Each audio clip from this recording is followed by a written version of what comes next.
안녕하세요. 클라우디아입니다.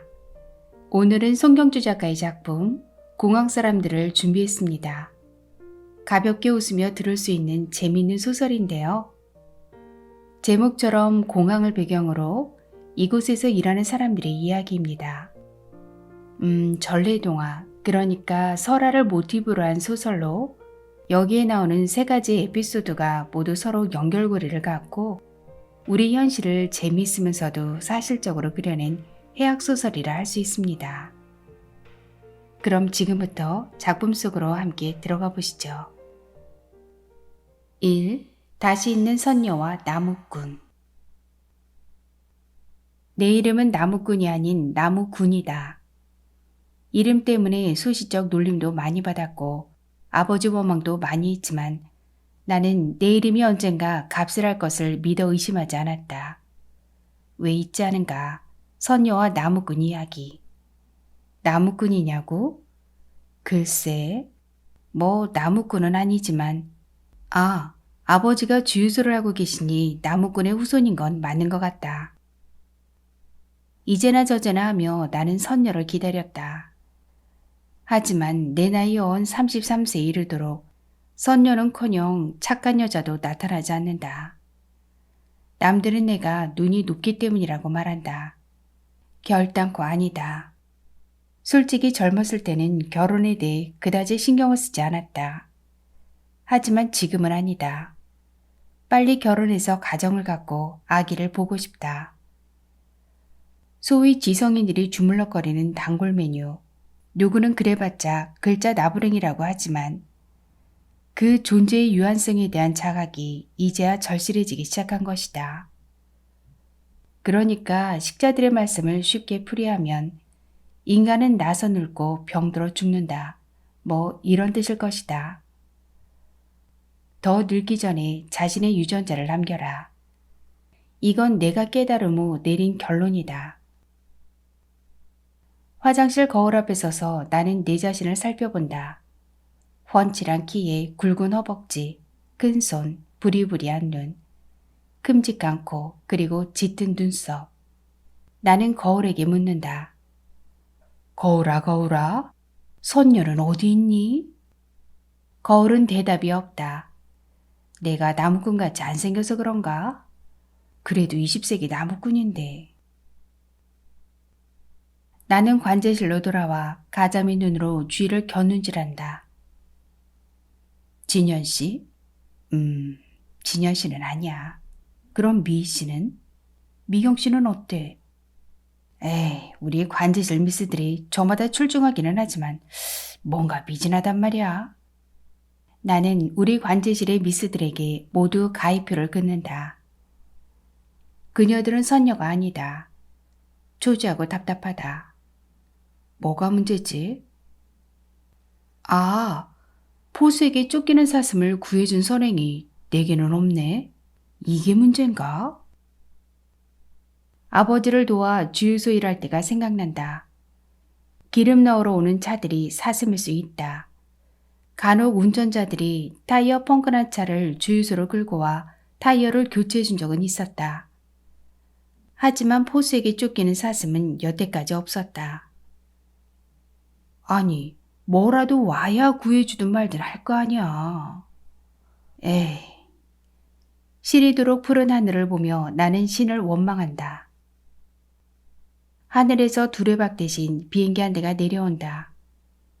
비행기는 사뿐히 활주로에 내려앉는 듯 싶지만 사실 비행기가 뜨고 내리는 전체적인 흐름에서 보면 이륙은 빠르고 착륙은 더디다.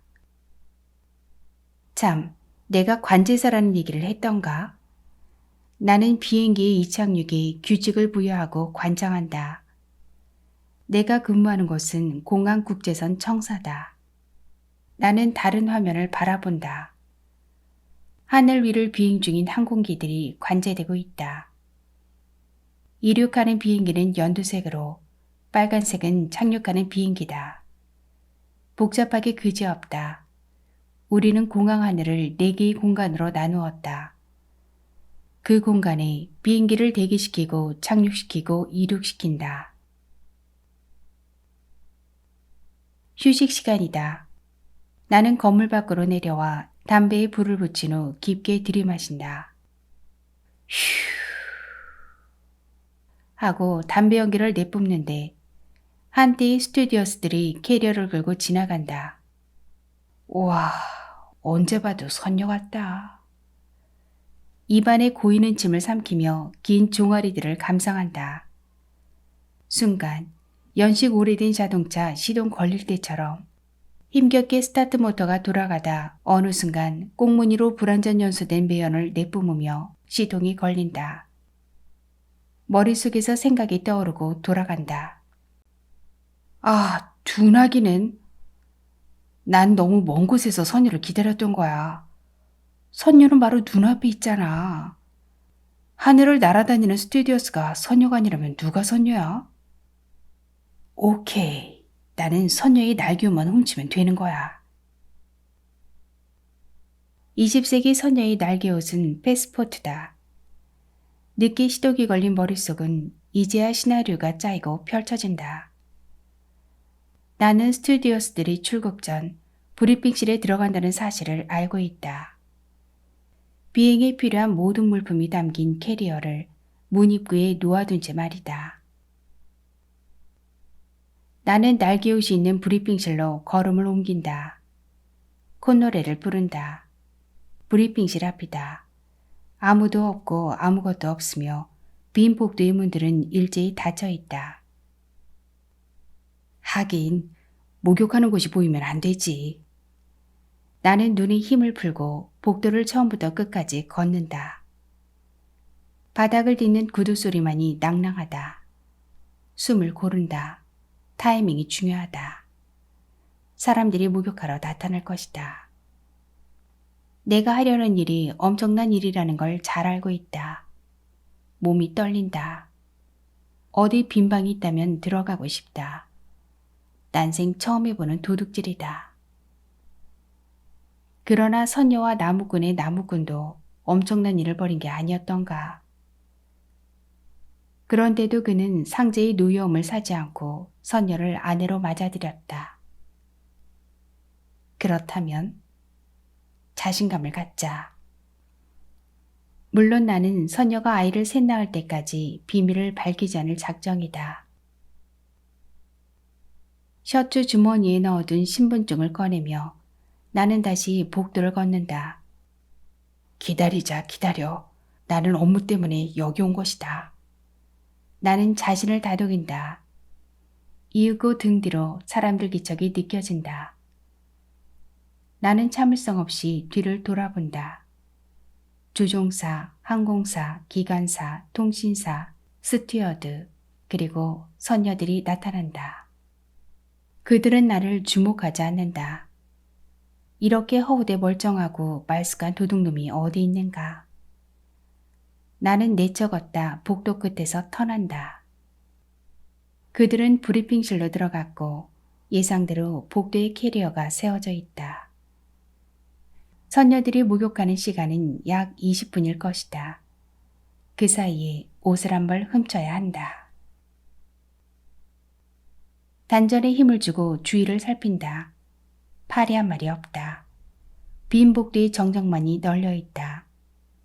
질서 있게 도열하듯 늘어선 캐리어에 이름표가 붙어 있다. 어느 곳을 골라야 하지? 두근거리는 마음에 당혹감이 스친다.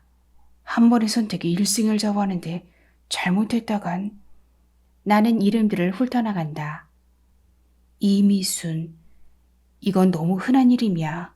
마유미? 아이쿠, 이건 비행기 북바범이잖아. 나는 마침내 마카로 쓴 적당한 이름 하나를 찾는다. 임용주. 기집애. 글씨도 예쁘게 잘 써요. 나는 임용주의 캐리어를 끌고 달아난다. 캐리어를 숨길 안전한 장소를 마련해 놓았다. 내 자동차 트렁크 속이다. 물론 나는 이 일을 남에게 들키지 않고 해냈다. 원본에도 옷을 숨기다 들켜 도둑으로 몰렸다는 얘기는 없으니까. 관제실로 돌아와 나는 안도의 숨을 내쉰다. 해냈다는 성취감이 나를 뿌듯하게 만든다. 가만히 있자. 곧 출항할 비행기가 어느 거더라? 나는 모니터와 시간을 번갈아 본다. 브리핑은 끝났을 거야. 지금쯤 선녀는 울며불며 발을 동동 구르겠지? 두레박이 하늘로 올라가려는데 날개옷은 찾을 수 없다. 항공사에서는 서둘러 다른 스튜디오스로 대체하겠지? 히히, 이윽고 비행기는 날아간다. 그때 그녀 앞에 내가 탁 나타나는 거야. 물론 나는 내가 당신 패스포트를 훔쳤어 할 바보가 아니다. 나는 캐리어를 훔치는 절도범을 만나 격도 끝에 선녀의 캐리어를 되찾은 중세의 기사로 허풍을 떨 생각이다. 선녀의 모습을 상상한다. 미끈한 다리, 튼실한 엉덩이, 잘록한 허리, 봉긋한 가슴. 그런데 선녀의 얼굴만은 도저히 그려지지가 않는다. 동양형일까? 어쩌면 서구형일지도 모르지. 어서 만나고 싶다. 하지만 기다려야 해. 밥도 뜸이 들어야 하는 법인데 하물며 잃는 데서 있어서야. 가벼운 마음으로 몇 대의 비행기를 더 뛰어보내고 나는 그녀에게 전화를 건다. 하지만 그녀는 자리에 없다. 할 수 없지. 나는 관제실의 나무꾼이라고 정중하게 말한 후 준비된 시나리오를 풀어놓는다. 특히 도둑과의 격투 장면을 과장해서. 스튜디오스들의 목소리는 맑다. 나는 3층 4번 게이트 옆 커피숍이라는 매물을 부탁한다. 휴. 나는 땀으로 미끈거리는 손을 바지에 문지른다. 점심을 먹는 동 마는 동 하고 오후 시간을 보냈다. 이제 선녀를 만날 시간이다. 나는 이제 마지막 한 번이라고 자신을 일깨우며 캐리어를 끈다. 발걸음이 가볍다. 마침 신혼여행 가는 커플들이 4번 게이트에서 탑승을 기다리고 있다. 자식들.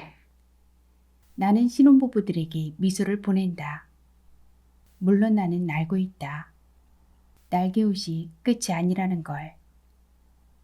나는 선녀에게 부드럽고 완만하게 다가갈 생각이다. 연애는 오래 하고 구애는 짧고 강렬하게 할 생각이다. 커피숍에 들어서는데 누군가 일어선다. 자신의 캐리어를 알아본 것이리라. 그런데 일어선 사람은 40대 후반의 스튜디오스다. 넉넉한 얼굴에 적당히 붙은 뱃살. 그녀는 동그란 얼굴에 낮은 코, 갸름한 눈매의 동양형 얼굴이다. 이게 어찌된 일인가. 나는 전후 맥락을 더듬어 본다. 이런 불청객은 원본에도 각색하면서도 없었다. 저 이명주 씨는? 네, 제가 이명주입니다. 나무군 씨? 그녀가 뿔테 안경을 밀어올리며 말한다. 아이고, 어떻게 이런 일이. 울고 싶다. 내 심정과는 아랑곳 없이 그녀는 계속 짓거려댄다. 묵은 씨 고마워요. 요즘 도둑놈들 왜 이렇게 많은 거야? 나라가 어떻게 되려고 이 모양인지. 묵은 씨, 그나저나 나 심할서 쓰게 생겼는데 어쩌지? 여기. 나는 힘없이 그녀의 캐리어를 건네준다. 묵은 씨, 정말 고마워. 가시게? 에이, 이것도 인연인데 차라도 한잔해야지. 잠깐, 묵은 씨, 번호 좀 따자. 전화번호 찍어줘. 나는 그녀의 혼인 여부를 묻지 않았다. 왜? 몰라서 물어? 미혼이면 결혼하게 될까봐. 각본에 그렇게 쓰여 있잖아. 이 테러리스트. 활주로는 바다를 배수진처럼 두고 공항 서쪽으로 뻗어 있다. 토잉카가 비행기 한 대를 유도로로 밀고 있다. 개미가 저보다 덩치 큰 먹이를 끌고 가는 것 같다. 유도로에 도착한 비행기가 엔진을 점화해 왼쪽으로 동체를 틀어 활주로로 이동한다. 기장의 안내방송. 승무원 배치에 문제가 생겨 10분 지연 출발한다는 점 양해 바란다는 멘트가 다른 날과 다르다. 비행기는 달리기 시작한다. 가속이 붙는다. 사람들의 몸이 일제히 뒤로 젖혀지며 그들은 묘한 기분에 빠져든다. 비행기는 사람들에게 다른 차원으로 가고 있다는 착각을 안겨준다. 비행기는 활주로를 6.24km 달려와 시속 321km에서 땅과 땅이 사이를 오가다 하늘로 솟아오른다. 땅 위의 사물들이 멀어지고 기체는 완만하게 상승하기 시작한다. 좌석 벨트에 해제등이 들어왔는데도 사람들의 얼굴은 굳어 있다. 창밖으로 시선을 던지고 있는 사람들, 신문이나 잡지에 얼굴을 받고 있는 사람들, 영화 프로를 찾는 사람들, 그도 아니면 애써 눈을 감고 오지 않은 잠을 청하는 사람들이 대부분이다. 비행체는 순환고도에 들어섰다. 이코노믹 좌석이 35번 열 D2부터 HJ석 사내들이 유난히 눈에 띈다. 슈트 차림이고 건장하다. 운동선수? 아니면 조포? 좌석이 좁아 죽을 맛이라는 표정들이다. 하나, 둘, 6명이다. 사내 중 한 명이 자리에서 일어난다. 몸 근육에 비해 얼굴이 어려 보인다. 동그란 낯에 눈이 맑고 밤 하나를 얹어놓은 듯한 코가 얼굴 중앙에 자리 잡고 있다. 그의 입은 아까부터 쉴 새 없이 중얼대고 있었다. 어린이 만화 영화에 나오는 스머프다. 투덜이 스머프. 비즈니스라도 끊었어야지. 아, 미친다. 어떻게 작업하라는 거야? 투덜이가 투덜댄다. 그가 자리에서 일어나 구두발 소리를 남기며 화장실로 들어간다. 직선거리를 두고 삥 돌아 화장실로 가는 게 이상하다. 오랜 시간 후 자리를 돌아와서도 그는 안절부절 자세를 잡지 못한다. 그가 기내를 훑어본다. 사람들은 자거나 영화를 보거나 잡지를 읽고 있다. 스머프의 동료들도 사람들처럼 장거리 여행 모드다. 스머프가 고소공포증이나 불안장애를 달래듯이 자리에 진중히 앉아 눈을 감는다. 카멜레온처럼 그의 얼굴에 여러 표정이 담겨졌다 바뀐다. 버릇인 양 손톱을 입에 물고 씹는다. 스머프가 다시 자리에서 일어난다. 얼굴에 결기가 서려 있다. 그가 비행기 상단 수납함에서 여행용 가방을 꺼낸다. 그는 가방을 열어 야구 모자를 꺼내 쓰고 마스크를 쓴다. 이어 가방 안쪽에서 뭔가를 꺼낸다. 손놀림이 조심스럽다. 로션 케이스처럼 보이고 지퍼백에 담겨 있다. 지퍼백을 버리고 내용물을 꺼낸 그가 스마트폰과 다른 전자제품을 전부에 일체가 되도록 연결한다. 빨강과 검은색 리시버 전선줄이 감겨 늘어진 그것은 용도가 의심스러워 보인다. 그가 스마트폰에 타이머를 터치한다. 검은 바탕에 흰 디지털 숫자가 100분의 1초 단위로 기록되기 시작한다. 스톱. 다시 터치. 하나, 둘. 심호흡을 하고 스머프가 자리에서 벌떡 일어나며 소리친다. 폭탄이다! 모두 엎드려! 비행기는 내가 접수한다. 비행기는 급제동이 걸린 듯 하늘에서 일순 멈칫하는 듯하다 좌우로 흔들린다. 승객들이 비명을 지르며 고개를 좌석 밑으로 처박는다. 여기까지는 스머프가 원하는 대로 됐지만 그때 마침 기내 음식 서빙을 하던 스튜어드가 스머프의 사정거리 안에 있었다. 스튜어드가 스머프에게 달려든다. 날렵한 몸만큼이나 민첩하다. 스튜어드는 먼저 라이트 스트레이트를 스머프의 앞면에 한 방 먹인다. 스머프가 중심을 잃고 휘청하는 순간 스튜어드는 사제폭탄으로 의심되는 물건을 잡아챈다. 테러는 간단히 진압된다. 이게 뭐야? 선생, 장난이 지나친 거 아니오? 스튜어드가 스머프에게서 빼앗은 전리품을 늘어놓으며 말한다. 바닥에는 스마트폰, 보조 배터리, 리시버, 전자계산기, 바디로션 등이 널려 있다. 아무리 조합이 잘 된다 하더라도 터지는 폭발물이라고는 판단되지 않는다. 스머프는 기내 바닥에 두 손을 쳐들고 꿇어앉아 있다. 여기저기서 웃음이 터져나온다. 스머프의 귀에 한 아주머니가 아이를 타이르는 소리가 들려온다. 저봐, 너도 비행기 안에서 장난치면 저렇게 된다. 그럼에도 스머프는 꿋꿋하다. 그는 왜 비행기 안에선 정숙해야 하는지 불만이었다. 자신에게 모아진 시선을 의식하고 그가 사람들에게 말한다. 죽는 줄 알았지. 천만에 웃기지도 않아. 그래? 좋아. 이번엔 퀴즈다. 오징어 다리 10개 가운데 팔 2개가 있어. 어떤 게 팔인지 알아? 스머프의 평상시 어투는 튀어오르는 전구공처럼 탄력이 있었으나 지금은 바람이 많이 빠진 공이다. 가장 긴 게 팔 아냐? 오징어에는 팔이 없다. 반응이 뜨겁다. 스머프는 고개를 흔든다. 그럼 대체 뭐야? 사람들이 따지듯 묻는다. 횟집 수족관에 가서 살아있는 오징어와 약 1분간 눈싸움을 한 후 라이트 스트레이트를 먹이는 신용을 하는 거야. 그때 2개의 다리가 머리 위로 올라오는데 그게 팔이야. 사람들이 낄낄거리며 웃음을 터뜨린다. 스머프의 얼굴이 환해진다. 그의 안면은 일주일치의 항생제와 소염제 그리고 조끼의 한 반쯤의 달걀이 필요하기 부풀어 올라 있다. 3. 소띠해에 생긴 일. 마지막에 비행이 끝났고 잠무도 없다.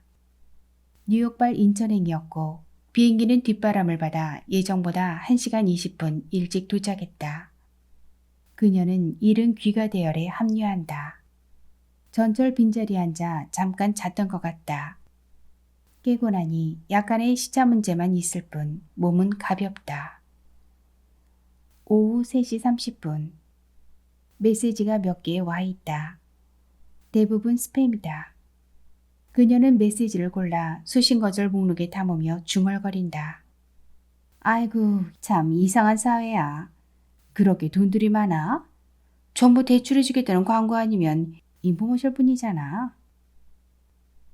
전철역 계단을 오르며 그녀가 다시 시계를 본다. 놀이방에서 아이를 찾아올 시간이 된다고 생각하자 그녀의 발걸음이 빨라진다.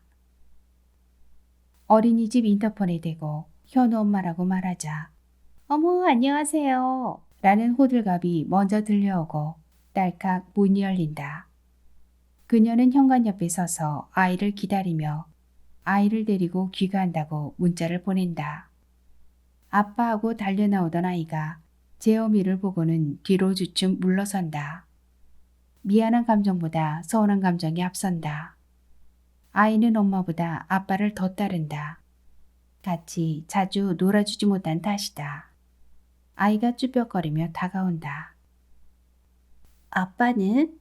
현우야, 오늘은 엄마가 왔단다. 아빠는 집에 있지. 어서 가자. 아이는 싫은 표정을 감추지 못하고 그녀를 따라 나선다. 거리에 정월초하루 찬바람이 불어와 그녀와 아이의 볼을 때리고 지나간다. 그녀는 자신의 코트깃을 올리다 순서가 잘못됐다는 사실을 깨닫는다. 그녀가 아이의 목도리를 여미고 아이의 볼을 쓰다듬는다. 현우야 춥지? 오늘 재밌었어? 그냥 그랬어. 근데 아빠는 왜 안 온 거야? 아빠. 오늘 공부할 게 많으시다던데. 아이와의 대화는 이어지지 않는다. 그녀는 종종 걸음으로 찬바람 부는 거리를 아이와 걷는다. 아파트 스크린 도어를 통과하고 엘리베이터를 탄다. 14층에 내리자 아이가 번호키를 누르고 현관문을 연다. 아빠! 오, 아들! 아빠와 아들이 상봉이 대단하다. 끌어안고 볼을 부비고 입을 맞추고 이상가족 상봉이 따로 없다. 그녀는 슬그머니 뒤로 물러난다. 밀린 집안일을 하다 달력을 새로 걸지 못했다는 사실을 알았다. 달력 거는 일마저 그녀 몫이다. 묵은 달력을 걷고 새 달력을 걸다 문득 올해가 소띠해라는 사실을 깨닫는다. 부르르 진저리가 쳐진다. 그녀가 소라는 동물에 민감한 것은 남편 때문이다. 남편은 우유, 치즈, 소고기 등 소와 관련된 음식을 일절 먹지 않는다. 벨트며 신발 따위의 소가죽 제품도 사용하지 않는다. 남편은 소이기 때문이다. 띠가 소띠고 생긴 것도 소를 빼닮았으며 하는 짓도 영락없다. 남편을 볼 때마다 그녀는 한숨과 함께 인도란 나라에 있다는 소를 떠올린다. 먹고 자고 늘어져 있는 소들을. 남편은 다니던 직장을 육아휴직하더니 어느 날 돌연 희망퇴직했다. 아이 돌보며 로스쿨에 간다나 어쩐다나 하면서. 하긴 미국 승무원 친구 중에도 남편이 사들을 하고 있다. 집에서 살림하며 아이 키우는 남자 말이다. 아이 키우고 공부하겠다는 걸 갖고 왈가왈부 물고 늘어지자는 게 아니다. 도서관 다니는 둥 마는 둥 하더니 집에서 공부하겠단다. 집안 살림 좀 거들어주면 얼마나 좋을까마는 어림도 없다. 남편은 집안일을 일절 나몰라라 한다. 공부라도 열심히 하는지 어쩐지 모르겠지만 주로 새벽에 일 끝내고 집에 들어와 보면 아이는 자고 있고 남편의 시선은 TV에 고정돼 있다. 인터넷 강의 시청 중이라는데 미드 보고 있다는 느낌이 들었다. 어느 세월에 로스쿨 들어가 시험 보고 직장 잡으려는지 심히 걱정스럽다. 설거지거리가 많다. 그릇을 씻으며 신경은 남편과 아이에게 가 있다. 아이는 짓가불며 남편과 놀고 있다. 무엇이 그렇게 즐거운지 웃고 떠드는 소리가 넘쳐난다. 일 좀 도와주면 좋으련만 부화가 난다. 저것들을 그냥 굶겨? 아이고, 내가 저 사람을 알지. 배달 음식이라도 시켜 먹을 인간이야. 그렇다면 돈도 뺏고 카드도 압수하면? 아이고, 아서라 아서. 어디 가서 대출 받는다. 그녀는 분통을 터뜨린다. 에이구, 복창 터져.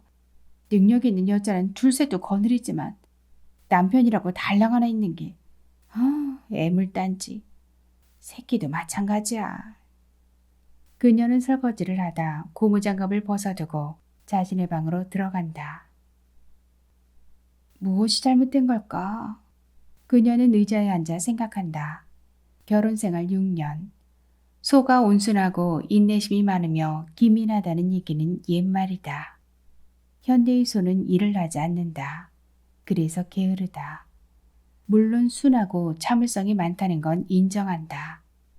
결혼 전 자신은 이런 점을 간과했다고 그녀는 생각한다. 사실 그녀는 소에 대해 좋은 이미지를 갖고 있었다. 어릴 때 할머니에게서 받은 훈육 탓이다.